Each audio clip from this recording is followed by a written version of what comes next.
Hello and welcome back. These would be the video notes for 10.7 Interpreting the Discriminant. There is a PDF available if you'd like to follow along. First thing is, what is the discriminant? Well, when you're looking at the quadratic formula, the expression that's under the radical symbol is called the discriminant. And what we mean is this part of the formula right here. That is called the discriminant. Because the discriminant is under the radical symbol, the value of this expression can be used to determine the number of solutions, or x-intercepts, a quadratic equation can have. Now we have it up here underneath a radical sign. Keep that in mind. This expression is actually under the radical sign. So if that expression is greater than 0, in other words, it means it's positive, you will have two solutions. And the reason for that is we'd have a graph that would look something like this, and as the graph comes down and up, we end up having two roots, two zeros, two x-intercepts, also called two solutions. If the expression is equal to 0, then there's only one solution. And if we looked at the graph on that one, that would be a case in which the parabola only touches the x-axis one time, creating one x-intercept, one zero, or one solution. If the expression is less than 0, then that means it is negative. In that case, we would have no solutions. And the graph on that would look like this.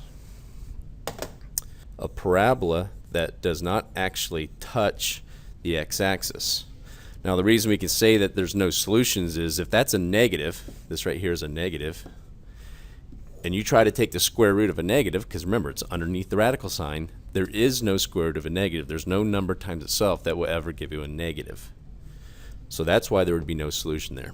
Example 1, A, B, and C. How many solutions does each equation have? Remember, we're using the discriminant, which is up here. We have to identify these as A, B, and C in standard form. So B squared is going to be 6 to the second power minus 4 times A, which is 2, times C, which is 5. And we end up with 4 times 2, which is 8. 8 times 5 is 40. And 6 squared is 36. So 36 minus 40 is going to give you a negative 4, so there are no solutions.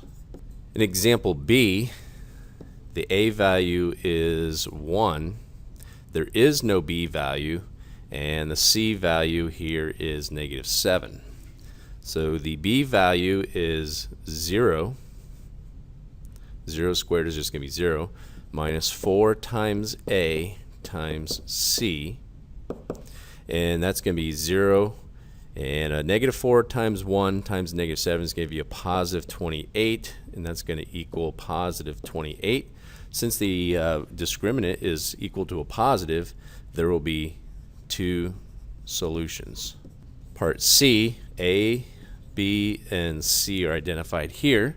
So B squared is going to be a negative 12 squared minus 4 times A, which is 4, times C, which is 9.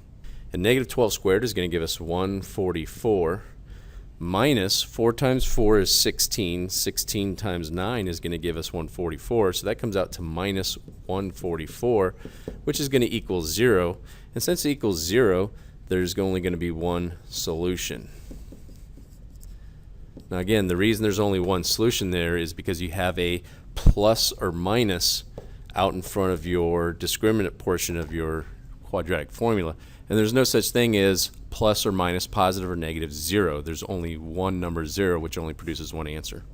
Example 2, how many solutions does the equation have? Well, this is written in two variable form. We could replace y with 0 if we wanted to, but we still have an A value of 1, a B value of 5, and a C value of 8.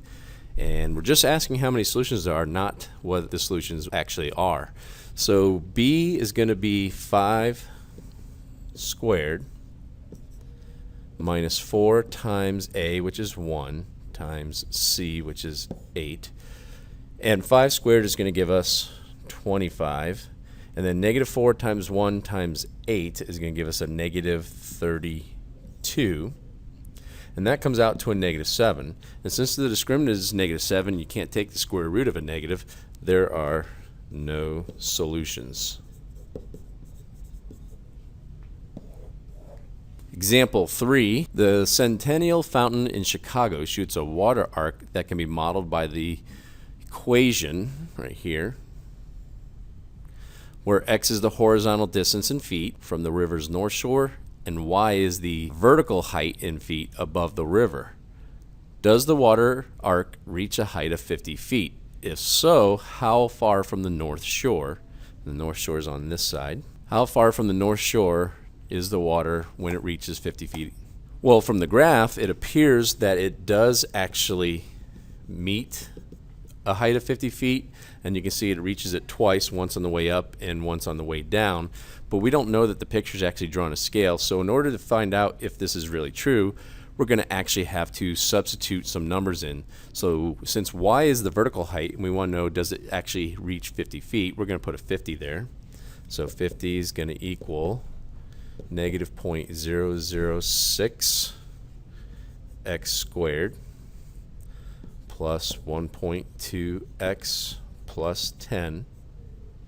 In order to use the discriminant to be able to answer if it actually does reach 50 feet, we have to set this equal to 0. We have to put it in standard form. So we're going to put a 0 here and move the 50 to the other side by subtracting from the 10.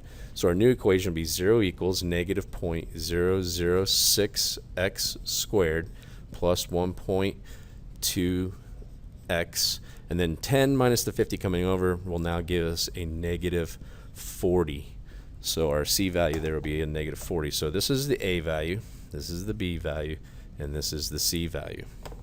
So to determine if the water actually does reach 50 feet, we have to find out if it has at least one root, one solution. So we're going to do B squared, which is 1.2 squared using the discriminant, minus 4 times A, which is negative 0.006, times B, which is negative 40, times C, which is negative 40. And 1.2 squared is going to give us 1.44. And right here we have a negative times a negative times a negative, and that's going to produce a negative. So 4 times 0.006 times 40 is going to give me a 0.96.